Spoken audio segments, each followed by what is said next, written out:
दिल लगाया था दिल लगी कलिया बन गया रोग जिंदगी के लिए दिल लगाया था दिल लगी के लिए सारे झगड़े जिंदगी तक है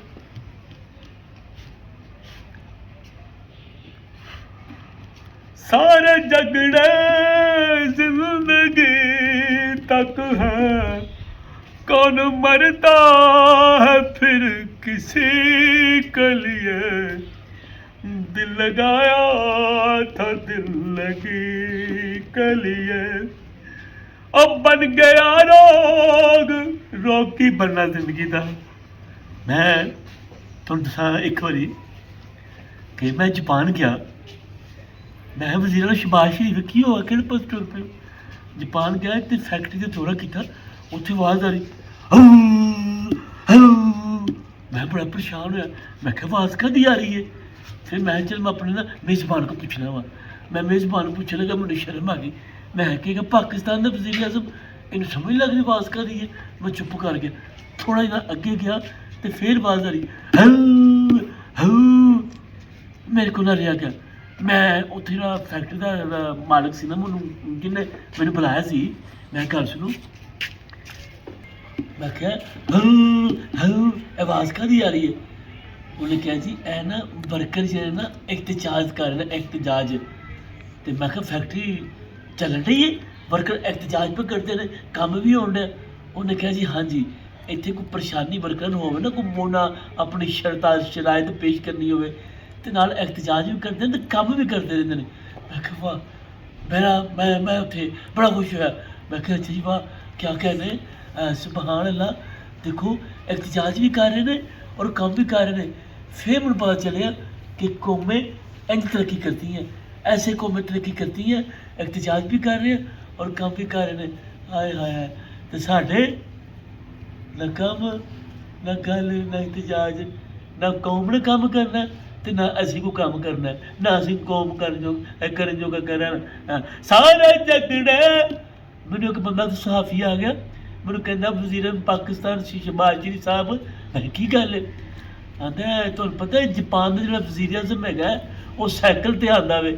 मैं तुसीं एक बंदा जापान का वज़ीर आज़म इक्को कल्ला साइकिल ते आंदे ने खुश होंदे हो मैं पूरी कौम साइकिल ते ला दी है जिंदगी तक है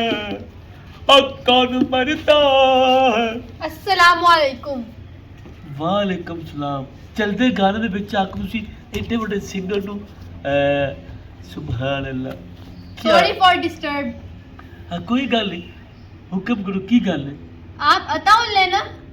नहीं मैं मुर्दे दफनाना वा आए तुसीं एडे वड्डे सिंगर नूं नहीं पहचान सके वो तुहाडा रेल मोला नाका कंडा दे कमाल है ये कौन है जी ये भी हमारा एक सहाफ़ी है इतना डरे क्यों हैं आप सहाफ़ी जी केड़े चैनल तो आए जी जियो चैनल वालों की तरफ से आए हैं हम अरे एडा बेड़ा गर्क होगा जियो चैनल का क्या मतलब वो जाओ जाके ट्रिपा शिपा लो मरो सेहत बनाओ जियो चैनल एक्सरे करवान गए जियो चैनल टीवी हो गए जियो चैनल आप मेरी बात सुने हाँ जी आपको पता है ना जो मज़ाकरात हो रहे हैं उनका राउंड 2 होना है हाय हाय हाय हाय ईरान और अमेरिका के दरमियान वो जो जंग का जो सिलसिला चल रहा था जो राउंड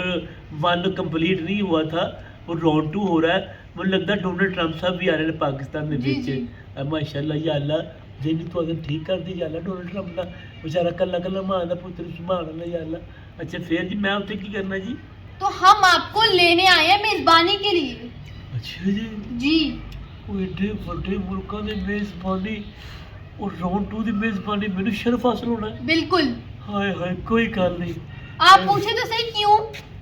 क्यों जी क्योंकि आप इतने बड़े सिंगर हैं तो हमारे लिए एजाज की बात होगी कि आप मेजबानी करें हाय जी कोई शक नहीं सुभान अल्लाह अल्लाह इज्जत देने वाला है हाँ जी अल्लाह ने इज्जत दी माशाल्लाह सुभान अल्लाह इस तो मेरे वास्ते केड़ा एहसास होएगा अपने सोहने पाकिस्तान की मेज़बानी मैं करांगा ਵੱਡੇ ਮੁਲਕਾਂ ਦੇ ਬਹਿ ਕੇ ਸੁਲ੍ਹਾ ਕਰਾਵਾਂਗਾ ਸੁਲ੍ਹਾ ਕਰਾਉਣਾ ਸਵਾਬ ਹੈ ਇਹ ਤਾਂ ਕੋਈ ਗੱਲ ਨਹੀਂ ਇਹ ਜਦੋਂ ਦੋਵੇਂ ਆਗ ਬਹਿਣਗੇ ਵਿਚਕਾਰ ਟੇਬਲ ਹੋਏਗਾ जी बिल्कुल होगा बहुत बड़ा टेबल होगा ਅਸਲ ਜੰਗ ਦੇ ਨਾ ਮਾਮਲਾ ਤੇ ਜੰਗ ਦੀ ਸੁਲ੍ਹਾ ਕਰਵਾਉਣੀ ਹੈ